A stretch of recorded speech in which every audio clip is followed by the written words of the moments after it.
Oi, pessoal, eu sou Beatriz Samaia, eu sou orientadora parental e psicopedagoga. E aqui no nosso canal a gente fala sobre tudo que envolve a infância, a parentalidade e o ambiente familiar.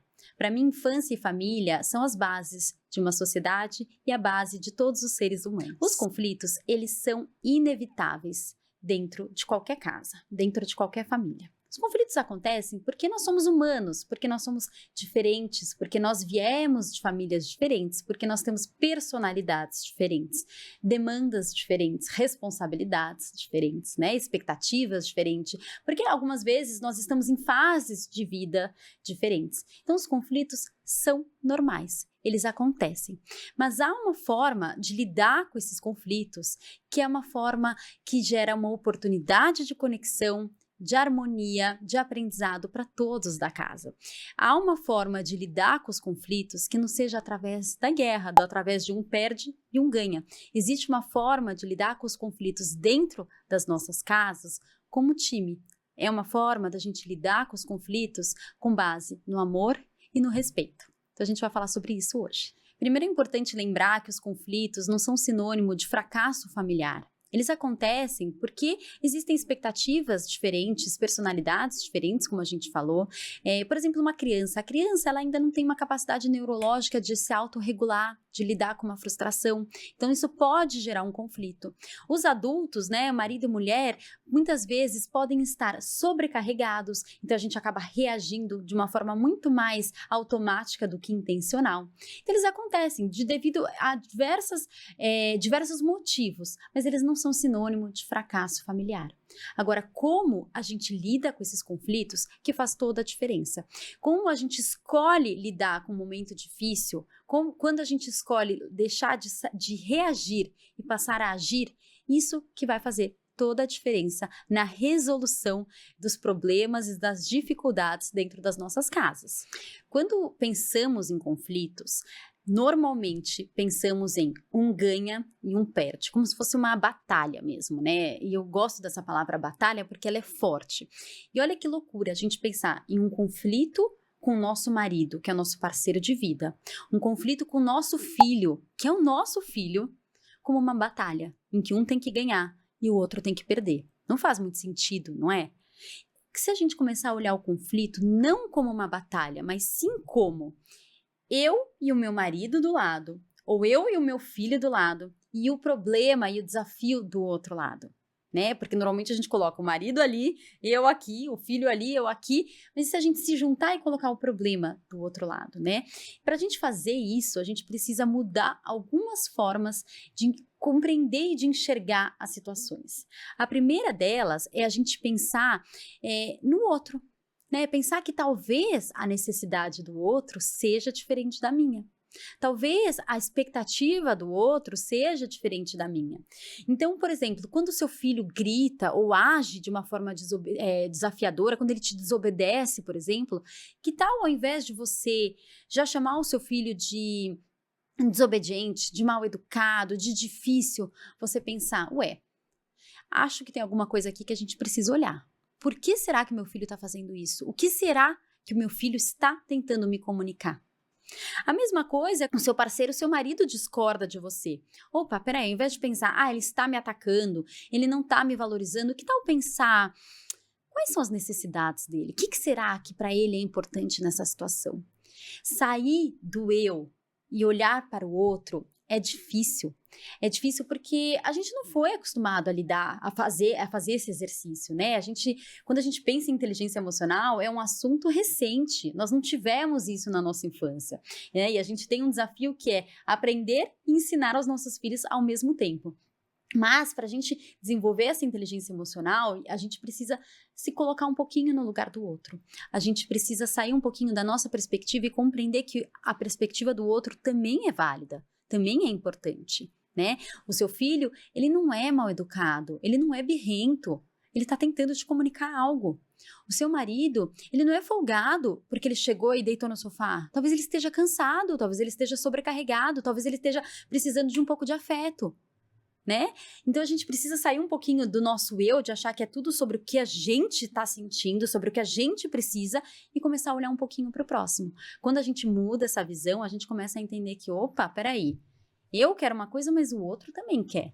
E como é que a gente resolve isso? Eu vou te dar algumas estratégias práticas para lidar com o conflito de uma forma de parceria, né, com base no amor e no respeito, que eu acho que vão te ajudar muito.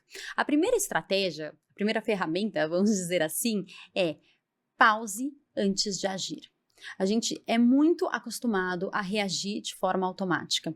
E isso é desencadeado principalmente por cansaço, sobrecarga, por impaciência, porque a gente tem muitas coisas para fazer. Mas a verdade é que quando a gente para, a gente começa a agir diferente. Né? Quando a gente sai do automático, a gente começa a ter uma ação diferente. E isso é tão importante. Muitas das brigas acontecem porque as pessoas reagiram e não agiram, porque elas não pararam antes de agir. Então não tenha medo de, num momento de discussão com seu marido, você falar, olha, é o seguinte, eu preciso de alguns minutos aqui. Tô começando a perceber que eu tô ficando muito irritada.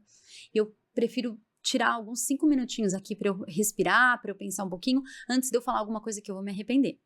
Não tenha medo de pedir esse tempo. E com o seu filho é a mesma coisa. Se o negócio ali esquentou e você está tendo dificuldade de se controlar, se talvez aquele descontrole vai gerar uma palavra que não é bacana para o seu filho, uma reação que não vai agregar aquela situação, que não vai ensinar o seu filho nada, espera, fala, olha, é o seguinte, mamãe não gostou dessa reação, eu preciso respirar um pouquinho para a gente voltar nesse assunto. Não tem problema. A gente acha que isso é um sinal de fraqueza. Pelo contrário, isso é um sinal de fortaleza.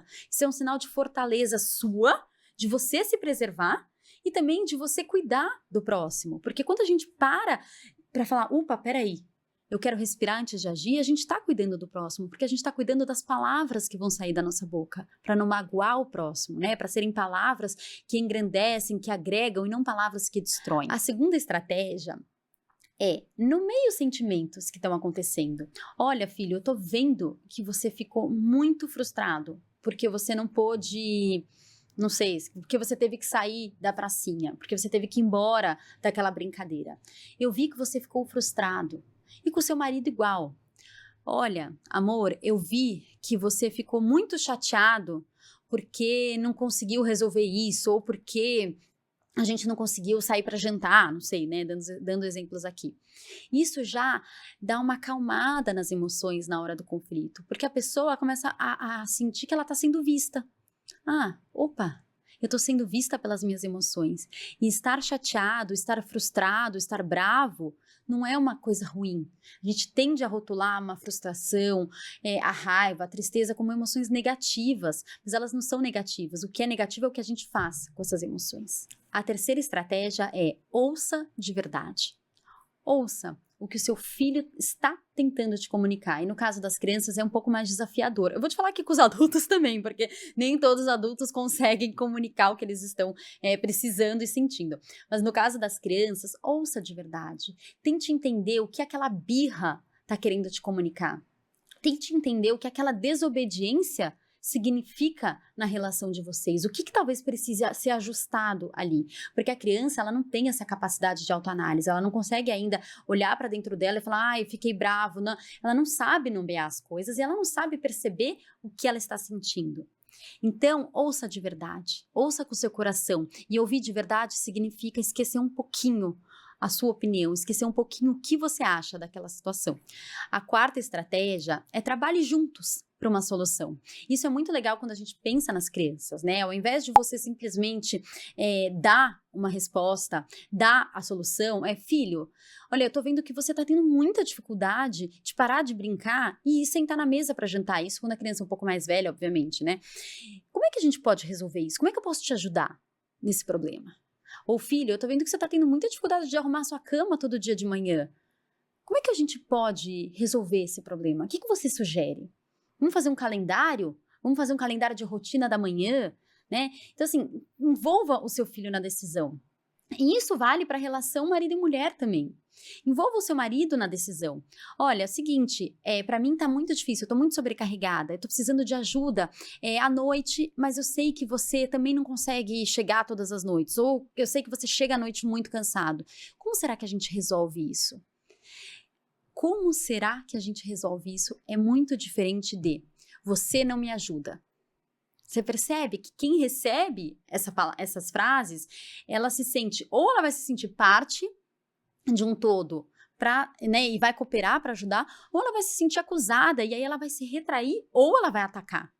Então a gente tem que tomar muito cuidado com a forma que a gente coloca as coisas, porque isso vai dar o tom do que vai acontecer ali com aquele conflito. E a quinta estratégia é reforçar o vínculo depois de um conflito, né? Então, com as crianças, depois que vocês se resolveram, um abraço, né? Segurar na mão, realmente oferecer um gesto que demonstra que, independente de um conflito, estamos juntos, o nosso vínculo não muda, o meu afeto por você não muda. E com os adultos, significa talvez você expressar mesmo, olha meu amor, eu sei que essa situação tem sido desafiadora pra gente, mas eu amo você.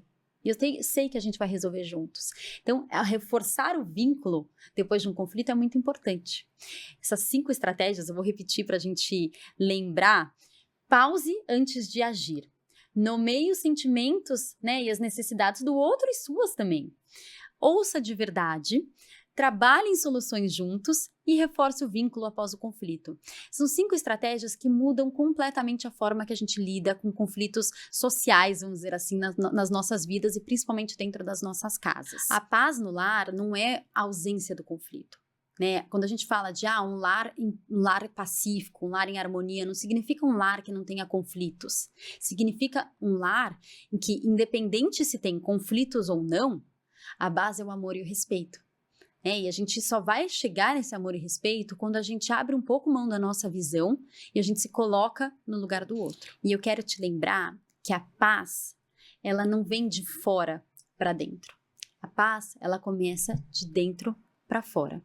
Por isso que a gente precisa ter um olhar de muito carinho para nós mesmos, né? A gente precisa sempre lembrar que tudo começa dentro de nós, com as escolhas de sermos mais conscientes, mais presentes, mais empáticos e mais intencionais. E lembre-se, a paz no lar não é ausência de conflito, mas sim a soma das escolhas de amor, conexão e respeito que a gente faz no nosso dia a dia.